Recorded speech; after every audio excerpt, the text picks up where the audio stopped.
Hello guys! In this video I'm going to show you how to select the location marker color on the Gaia GPS application.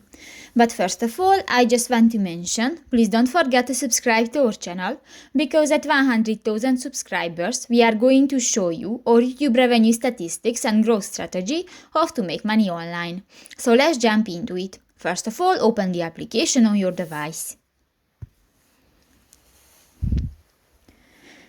New, go to the settings icon next to the saved button at the lower right corner of the screen.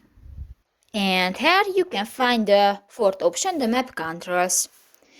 Here go to the second option, the location marker color, and click to the square icon. And you can change the color. And just pull the circle on the line and select the color. And if you don't, just click to the OK button and done. So that's pretty much it for this video, guys. See you in the next one. Bye bye.